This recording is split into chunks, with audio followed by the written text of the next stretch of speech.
Oke guys, assalamualaikum warahmatullahi wabarakatuh. Kembali lagi bersama Blacker Production. Kali ini kita akan membahas ataupun mendengarkan berita dari Adi Prayitno tentang Pilpres 2024, di mana yang disitu mengkaitkan tentang Pak Jokowi ataupun bisa dibilang pemilu rasa Jokowi.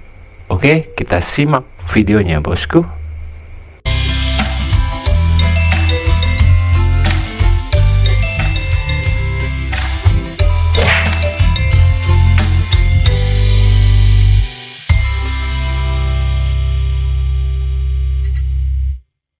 Top 3 momen pemilu yang paling jadi highlight menurut lu apa? Pertama, Jokowi berkoalisi dengan Prabowo Subianto. Iya. Yang kedua, Kenapa? Yang kedua. Alasannya dulu deh, kenapa dulu? Alasannya dulu. Tidak pernah terbayang di kita Prabowo yang menjadi rival Jokowi selama 2 periode itu bisa berkongsi dalam satu kolam koalisi. Itu bagi saya nggak masuk akal. Kalau dalam konteks koalisi pemerintah mungkin orang masih menganggap ini soal rekonsiliasi politik, ya, mendamaikan suasana politik supaya tidak ada resistensi yang berkepanjangan. Tapi berkoalisi di Pilpres 2024, ya, bagi saya memang nggak ada teorinya, nggak ada rumusnya, dan hampir bisa dipastikan 100% seluruh rakyat di Indonesia itu juga nggak menyangka bisa terjadi. Jadi ini plot twist banget bagi lu.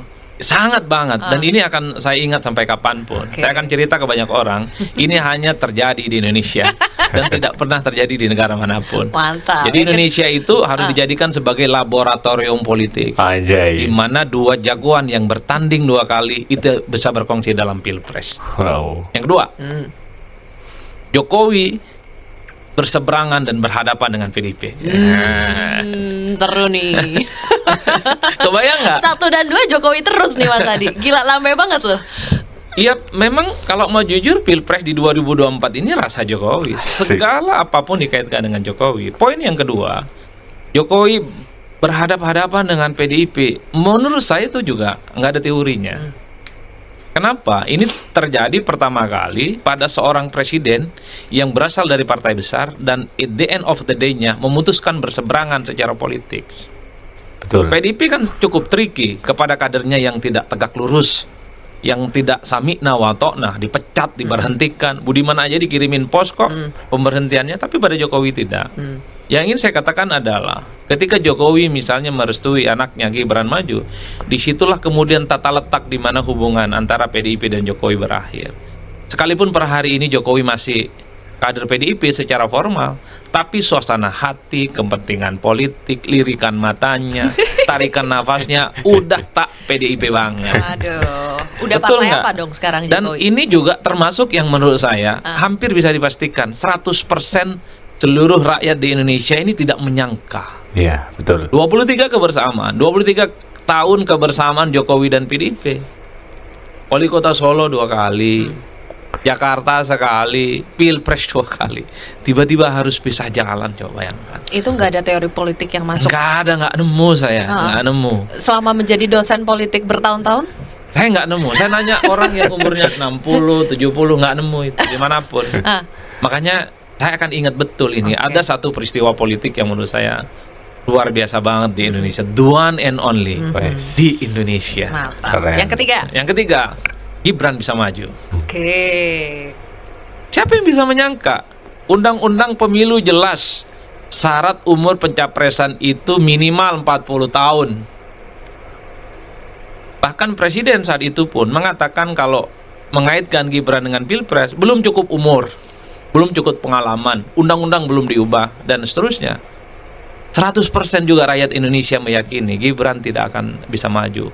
Tapi disitulah kemudian putusan Mahkamah Konstitusi yang 90 itu adalah titik gempa huru-hara politik yang sesungguhnya.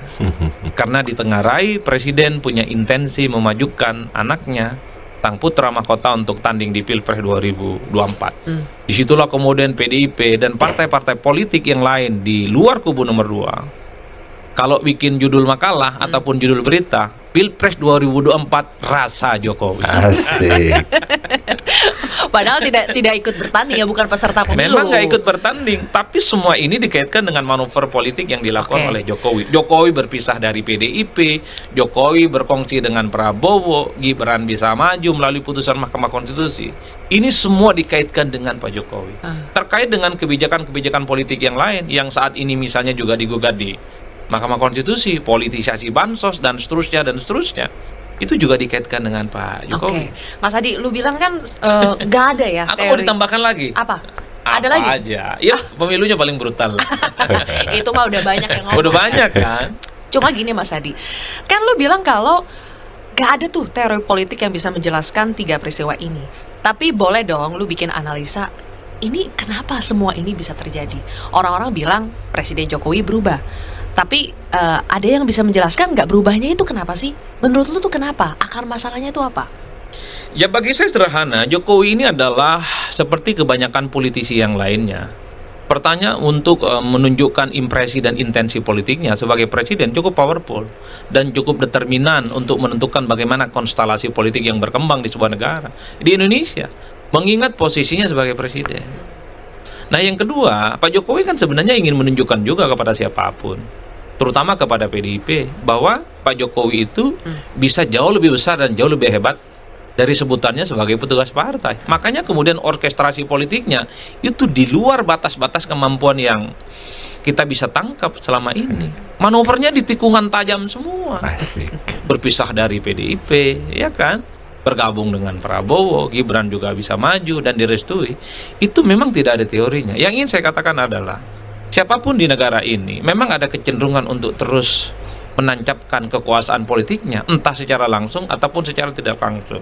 Kalau secara tidak langsung kan berkongsi dengan Prabowo Subianto, tapi secara langsung menunjukkan bahwa Pak Jokowi ya bisa merestui anaknya untuk bisa maju di 2024. At the end of the day-nya yang ingin saya katakan adalah Pak Jokowi juga ingin melihat bahwa setelah tak lagi jadi presiden, Jokowi ini terus diperhitungkan sebagai politisi yang paling berpengaruh, paling determinan, dan paling diperhitungkan oleh para politisi dan seluruh rakyat Indonesia. Oke. Makanya tak mengherankan setelah Pilpres sekalipun Pak Jokowi masih dikaitkan dengan ketua umum partai. Iya. Jadi kalau ada sebutan kalau Pak Jokowi itu maestronya politik Indonesia saat ini, lu setuju gak Mas?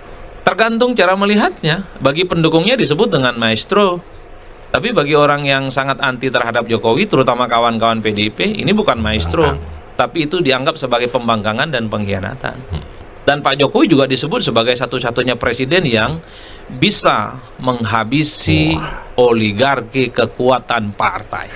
Keren. Dulu semua orang masih cukup takut dengan elit-elit partai.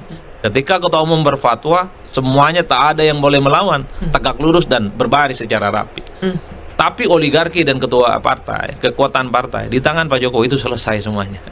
Mas- Partailah yang tunduk kepada Pak Jokowi itu. Aduh. Keren, Paman Jokowi keren dong. Itulah ya guys, ulasan dari Adi Praitno. Adi Praitno adalah seorang dosen. Dia mengajar di jurusan politik ya guys, dan ungkapan Adi Praitno benar juga ya guys. Jadi sejarah pertama,